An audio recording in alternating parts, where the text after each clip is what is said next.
क्या आप कभी खबरों, डेडलाइन और दूसरों की राय के इस अथाह सागर में खोया हुआ महसूस करते हैं? दुनिया इतनी अराजक और बेतरतीब लगती है। कभी-कभी बस थमकर ये समझने का मन करता है कि आखिर मैं जा कहाँ रहा हूँ। तो क्या होगा अगर मैं आपसे कहूँ कि 2000 साल से भी पहले प्राचीन दार्शनिकों ने इसी मकसद के लिए एक दिशा सूचक यंत्र बनाया था। यह आत्मा के लिए कोई जीपीएस नेविगेटर तो नहीं था, लेकिन हाँ, कुछ ऐसा ही था। यह 4 स्टोइक गुणों का सिद्धांत है। आज हम धूल भरी पुरानी पांडुलिपियों को खंगालेंगे नहीं। हम इस प्राचीन ज्ञान को एक व्यावहारिक उपकरण में बदलेंगे। आप जानेंगे कि यह नैतिक दिशा सूचक आपके भीतर की दुनिया को कैसे व्यवस्थित कर सकता है, भले ही बाहर कितना भी बड़ा तूफान क्यों न हो। तो चलिए जल्दी से समझते हैं कि ये स्टोइक कौन थे। कल्पना कीजिए प्राचीन यूनान की और फिर शक्तिशाली रोम की। चेनो, सेनेका, एपिक्टेट और यहां तक कि सम्राट मार्कस ऑनरेलियस जैसे दार्शनिक एक मुख्य सवाल का जवाब खोज रहे थे। एक अच्छा जीवन कैसे जिया जाए? उनका जवाब सरल और असाधारण था। प्रकृति और तर्क के साथ सामंजस्य बिठाकर जीना। और इसकी कुंजी है सद्गुण। एक मिथक को तुरंत दूर करना जरूरी है। स्टोइकिज्म का मतलब बेजान रोबोट बन जाना नहीं है।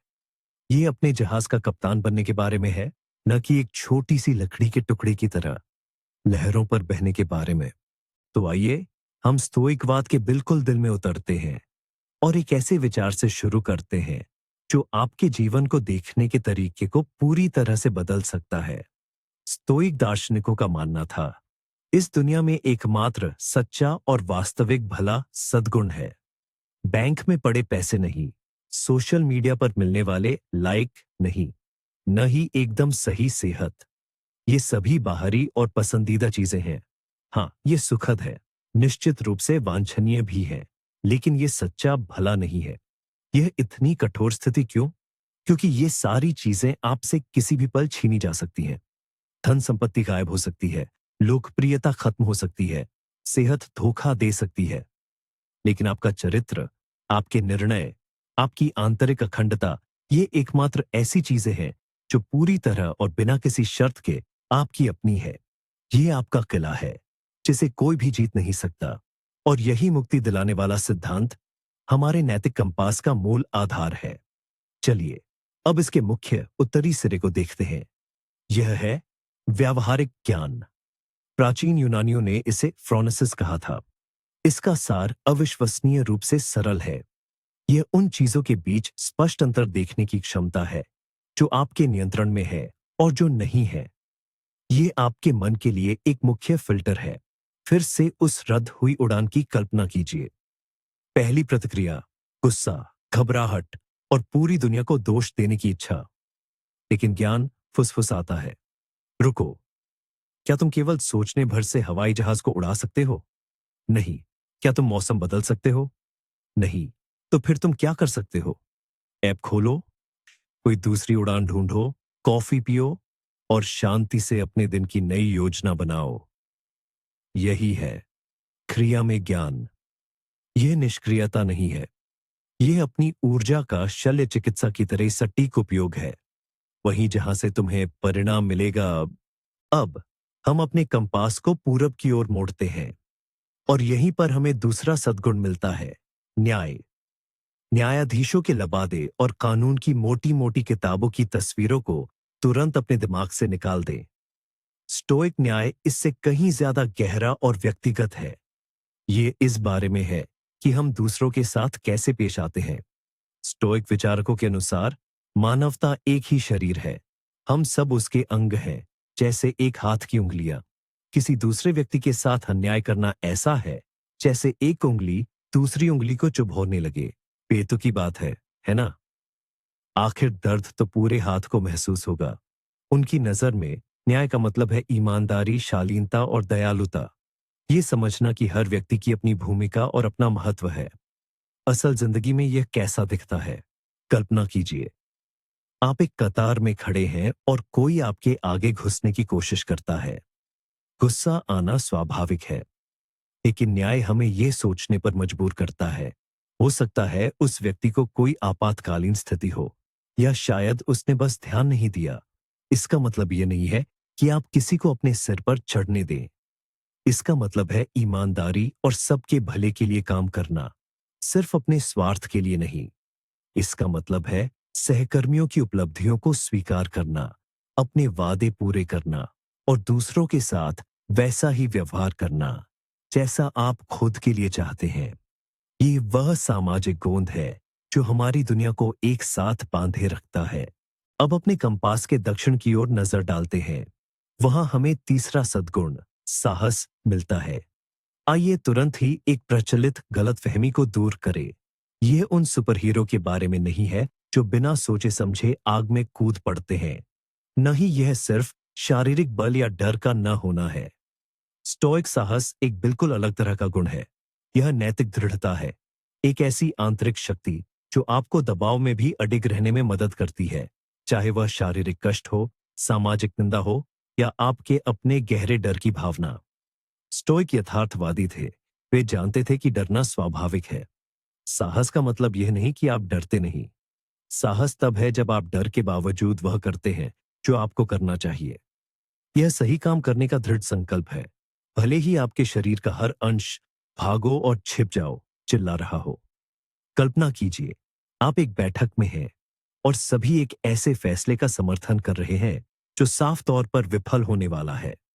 चुप रहना सबसे आसान रास्ता है, लेकिन आप अपने दिल की धड़कनें तेज महसूस करते हुए भी हाथ उठाते हैं और शांति से अपने तर्क प्रस्तुत करते हैं। यही है वास्तविक साहस। यह वह प्रेरक शक्ति है जो आपको उस मार्ग पर चलने में सक्षम बनाती है जिसे ज्ञान दिखाता है, भले ही वह रास्ता नुकीले पत्थरों से भरा हो। और अब अपने कंपास को पश्चिम की ओर घुमाते हुए हम अंतिम चौथे बिंदु पर आते हैं, संयम, या जैसा कि इसे आत्मनियंत्रण भी कहा जाता है। एक बार फिर रूढ़ियों को भूल जाते हैं। यह सादे वस्त्र पहनने, केवल रोटी पानी पर गुजारा करने और सभी सांसारिक सुखों का त्याग करने के बारे में नहीं है। स्टोइकवादी कट्टर तपस्वी नहीं थे। वे सुखों को महत्व देते थे, लेकिन एक महत्वपूर्ण शर्त के साथ, उनके गुलाम नहीं बनना। संयम सुनहरा संतुलन खोजने की कला है। यह अपनी इच्छाओं और आवेगों पर नियंत्रण रखने की क्षमता है, बजाय इसके कि वे आप पर हावी हों। ये स्वादिष्ट भोजन का आनंद लेने के बारे में है, पर इतना नहीं कि आप खुद पर से नियंत्रण खो दें। ये आराम की कद्र करने के बारे में है, पर उसके न होने पर घबराना नहीं। आज की दुनिया में जहां लगातार खरीदो, चाहिए और की गूंज सुनाई देती है, संयम लगभग एक महाशक्ति बन जाता है। यह बिना सोचे समझे उपभोग के खिलाफ एक आंतरिक बाधा है। यह रात 2 बजे सीरीज के 5वें एपिसोड को नहीं कहने का कौशल है, क्योंकि कल सुबह जल्दी उठना है। ये क्षणिक सुख और दीर्घकालिक लक्ष्य के बीच का चुनाव है। संयम अभाव के बारे में नहीं, बल्कि स्वतंत्रता के बारे में है। अपनी ही इच्छाओं की निरंकुशता से मुक्ति।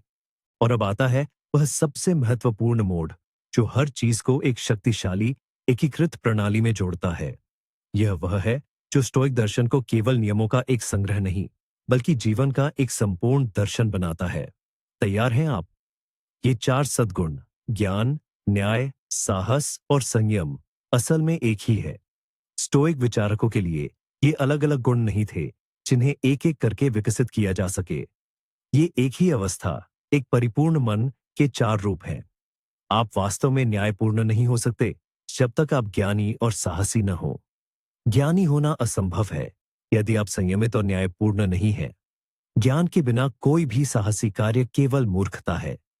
संयम के बिना कोई भी न्याय क्रूरता में बदल जाता है। यह कोई बुफे नहीं है जहां आप अपनी पसंद का एक पकवान चुन लें। यह एक अखंड पूर्ण क्रिस्टल है और इसका हर पहलू बाकी सभी को दर्शाता है।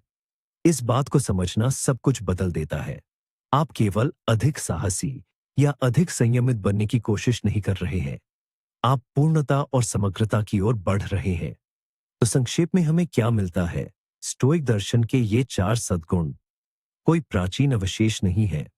यह एक शक्तिशाली और आज भी प्रासंगिक नैतिक दिशा सूचक है। यह वादा नहीं करता कि आपके जीवन में कभी तूफान नहीं आएंगे, लेकिन यह सुनिश्चित करता है कि आपके पास उन तूफानों से कुशलतापूर्वक निपटने के लिए एक मजबूत पतवार होगी। मार्ग देखने के लिए ज्ञान, दूसरों का ध्यान रखने के लिए न्याय, सही राह से न भटकने के लिए साहस और अपनी शक्ति व्यर्थ न गंवाने के लिए संयम। यह वीडियो अंत तक देखने के लिए आपका बहुत बहुत धन्यवाद। अगर इसने आपको सोचने पर मजबूर किया हो, तो कृपया लाइक करें और चैनल को सब्सक्राइब करें, ताकि आप व्यावहारिक दर्शन के संसार में हमारी नई यात्राओं को न चूकें। और अब आपसे एक सवाल है, इन 4 सद्गुणों में से कौन सा आपको आज के आधुनिक विश्व में अभ्यास करने के लिए सबसे कठिन लगता है?